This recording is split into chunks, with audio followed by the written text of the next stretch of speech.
Hi, it's been a while since I've had a guest and had a bit of a chat with someone in my office, but today I've got someone really special. His name's Jordan Dittloff, and he is the Libertarian Party's lead Senate candidate for the next federal election. So great to have you here, Jordan. Why don't you tell people a little bit about yourself? Thanks for having me, David. It's still a bit strange to hear myself described that way. It's very new.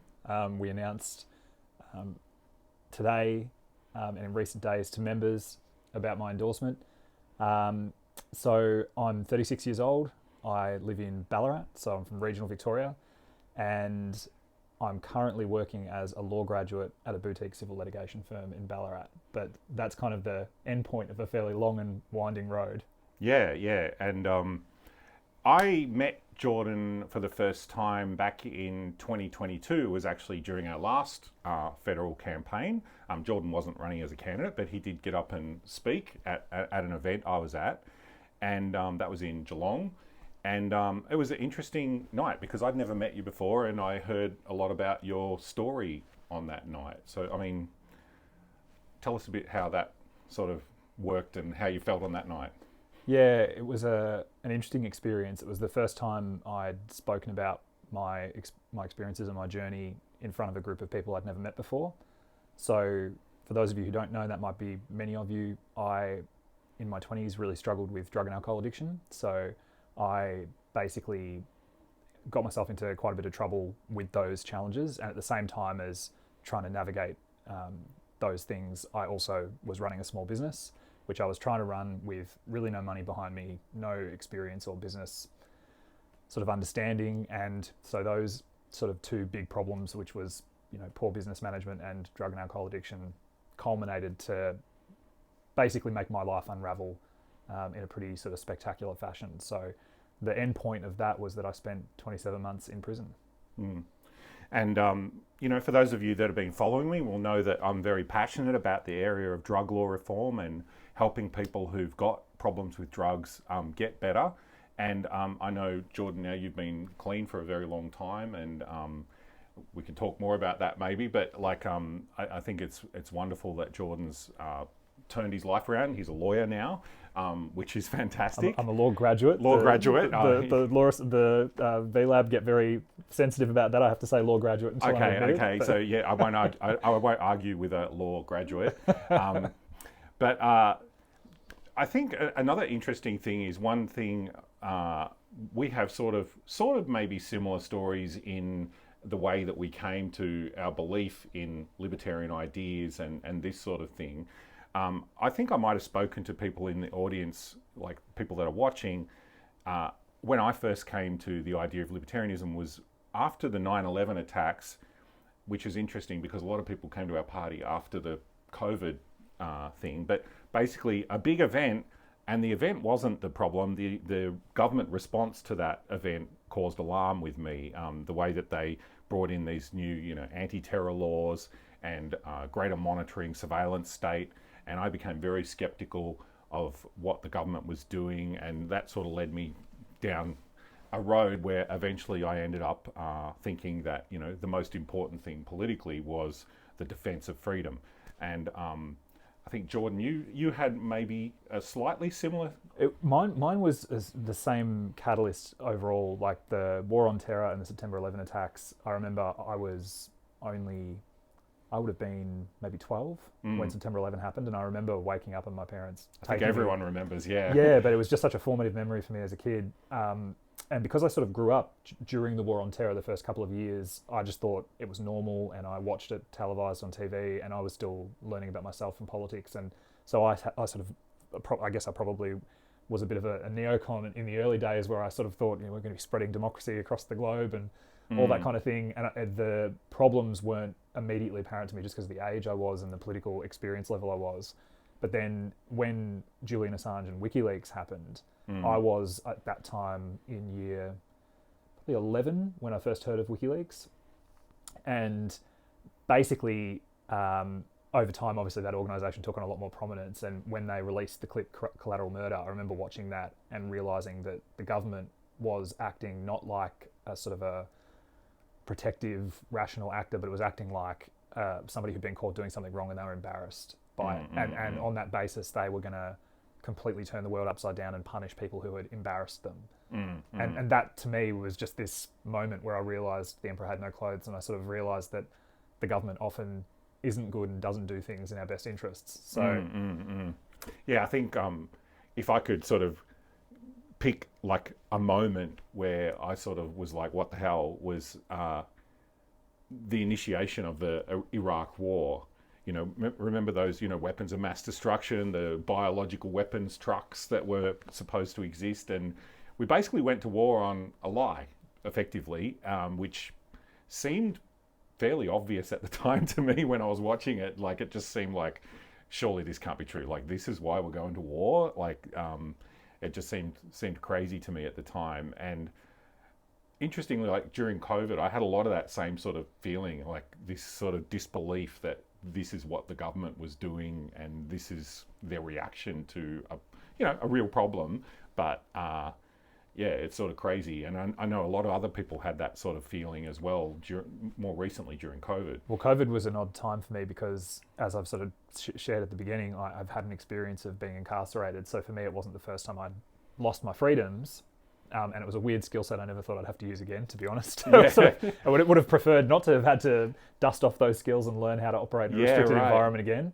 But the big difference with COVID was it was ordinary people who were being restricted and nobody had done anything wrong.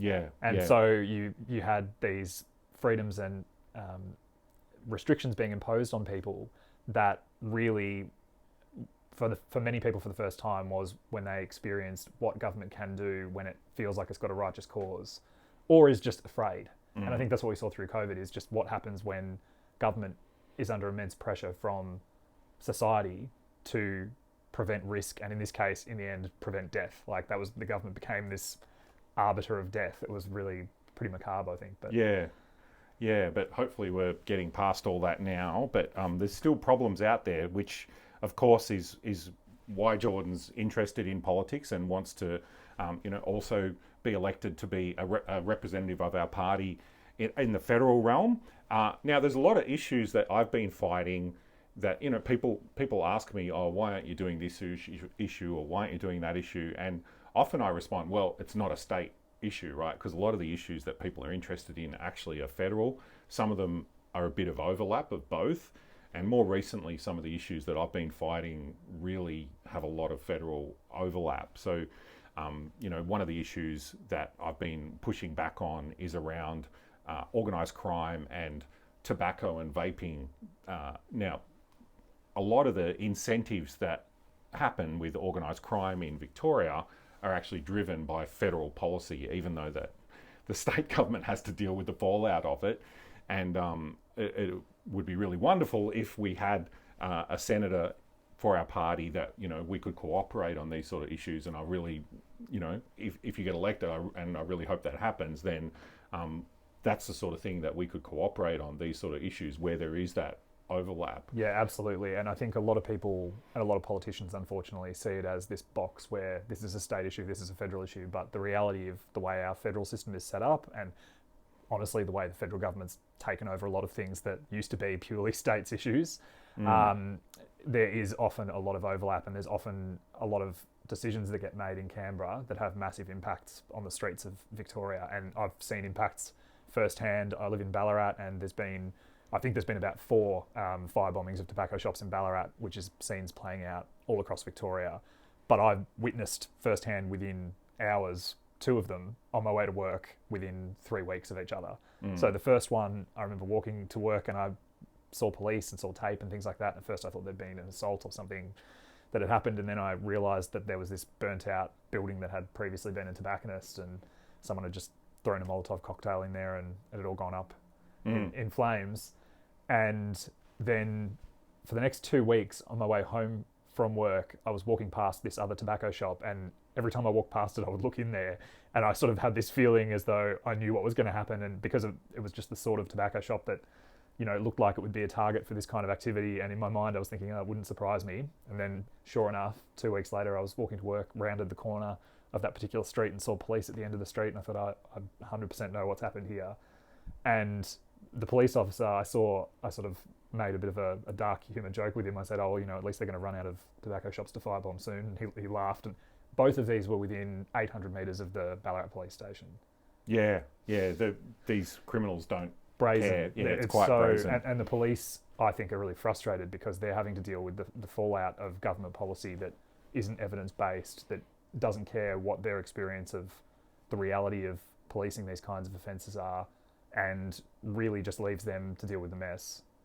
Yeah, and I think like one of the frustrating things for libertarians is that the root cause or the incentives for this organised crime behaviour are really obvious, right? Like the thing that's incentivising all this and why it's a big thing in Australia and not other countries is, of course, our massive tobacco excise tax. So because our excise tax, which is a federal issue, is really, really high, it's created this incentive for organised crime to bring in and sell smuggled tobacco at a lower price, which can undercut the legal tobacco, and that's your incentive for organised crime. And it's even getting to the point now where police are doing raids and finding crops of locally grown tobacco next to crops of marijuana, or instead of crops of marijuana. The government has made the profit margins on tobacco so high and so attractive that if you've got real estate you could grow either marijuana or tobacco on, it's now a coin toss. So that's completely driven by government decision making. And similarly, you would have seen, illegal vapes. You can buy them pretty much everywhere, but they're all those disposable vapes that you see. Every one of them is like an illegal product that's not regulated in Australia. But a lot of people don't realise that they're actually, black market. People just go in and buy them from the shop and don't really know about it. But again, that's another federal issue. The federal government has prohibited vapes. Essentially, they do allow prescriptions, which hardly anyone uses, and yeah, that's another issue which is as well has incentivised organised crime. There was that great story, I don't know if you saw this in the news, where Border Force officials overzealously stopped some wedding cake flavouring because they thought it was vape juice. so this strawberry vape juice, what they thought was vape juice. I didn't hear that story. Yeah, That's no, it was great. I'll You have to look it up. Yeah, anyone listening to this should go and look up that story. So they basically made this bust, and they were so proud of themselves, and it turned out that this poor wedding provider, caterer, couldn't make these people's wedding cake because the flavour they'd ordered for import got stopped by Border Force. Yeah, that's a great story. It probably did smell like vape juice too, right? It probably did. But it's just like in the Volstead Act days back in the US with prohibition of alcohol. It became a joke and it became a farce because people were so flagrant about breaking these prohibitions, and the police just ran dead and stopped enforcing them because they just don't have the resources or manpower to enforce. So it's just a law on paper. I'll tell you a story.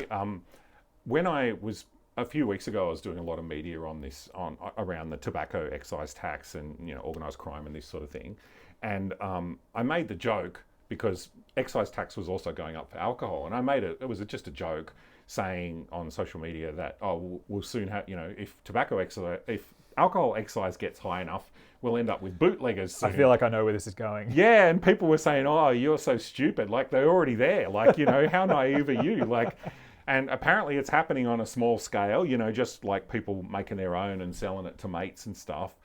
But like, it's easy to imagine if that tax gets high enough, then maybe that will incentivize organised crime to get involved in liquor as well, which would be insane. Like then we're back to the 1920s in the US, right? Absolutely. And even where these taxes do work and they are actually being collected because people are paying legal product that excise is being charged on, it's disproportionately affecting the worst off. So if you think about the people that are paying excise tax every day, the people who are smoking cigarettes, drinking alcohol, filling up their petrol, it's not the inner city Greens voters who are not needing to rely on petrol-based cars and all those kinds of things. It's people in the outer suburbs of Melbourne. It's people who are working class, blue-collar people. They are bearing, in a massive way, the tax burden of these inefficient taxes. Now, an issue, I mentioned before that I often get contacted about issues and people ask me, well, why aren't you talking about this? There's one issue that people have been contacting me about that I actually do have strong views on, but it's purely a federal issue, but I know that you're all over it. And this is the digital ID bill that's in the process of going through Parliament. I don't think it's actually passed yet, has it? Or it hasn't, but it will because it's originated in the Senate in the upper house. Yeah. They've basically rammed it through knowing that they'll get the numbers in the lower house. So this is something that you've been talking about. You want to fight this sort of thing. Obviously you're not going to be fighting this particular bill, but government surveillance of people is always an issue that libertarians care about.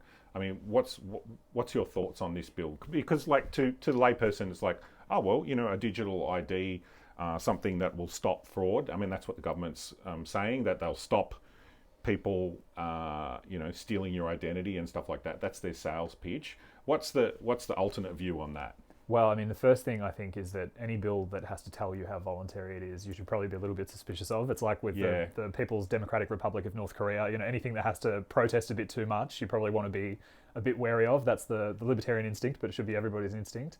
And so this bill basically will make digital ID voluntary in the same way that the internet is voluntary, or that electricity is voluntary. It's like nobody's going to put a gun to your head and force you to use running hot water, but it's still pretty much going to be an everyday feature of life. And I think that's the way this has been designed, is that they will say, well, you don't have to use it. You can still go into the bank and wait in a line for an hour on your lunch break, or you can still go to Centrelink and wait along with everyone else and 100 new friends.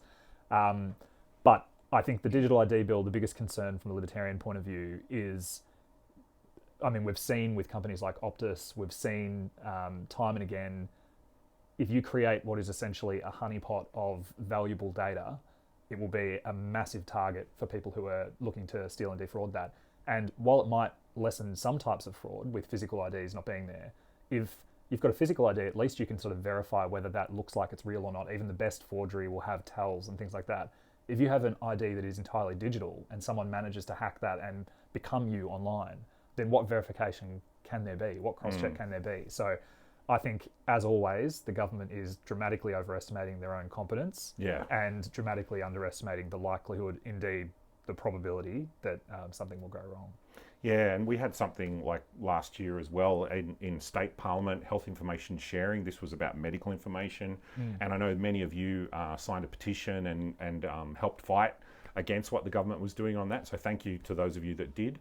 But again, this is another issue where we're concerned about people's privacy and government having control of this information, and the potential for either criminals or even enemy states to get access to that information, because that's happened many times. There's been many hacking incidents of hospitals and this sort of thing that we were concerned about. Or in the case of the person you spoke with, it was a former partner that there'd been domestic violence issues and they worked in the healthcare system. So there's lots of different reasons for people wanting to preserve their privacy, and this is something that we really care about. But look, I'm sure there'll be many more issues that will come up over the course of the campaign.